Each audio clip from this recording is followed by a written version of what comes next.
Gente, hoje eu estou aqui para fazer uma trollagem com a minha amiga Manuela Oliveira. E eu vou fazer uma trollagem com ela, né? Como vocês veem, meu celular não é tão lindo assim, mas pelo menos dá pra ter Wi-Fi. Então, eu queria fazer uma trollagem com ela. Inventar várias coisas só pra ver o que ela vai falar. Que a Eduarda falou que ela me chamou de vários palavrões. Então vamos ver se ela reage. Ela não tá no Face, só que vou mandar uma mensagem.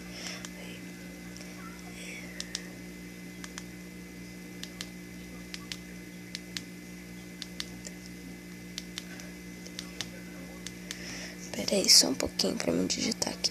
Pronto, mandei aqui. Né, tá indo ainda, tá carregando.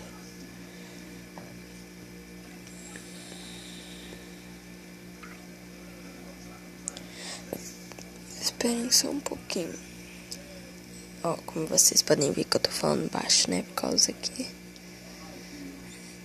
já era pra mim estar dormindo, só que eu vou fazer esse vídeo rápido.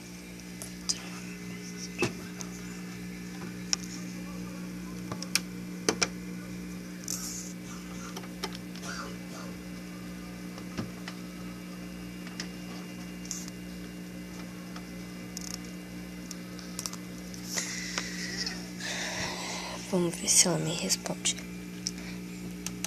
Gente, se ela não me responder hoje, eu prometo pra vocês que amanhã eu vou continuar o vídeo.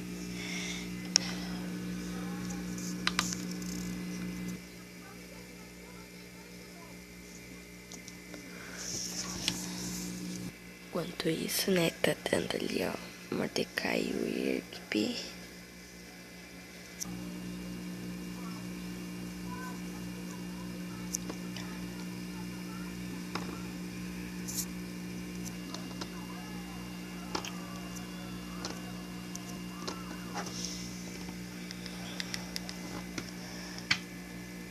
Vamos ver.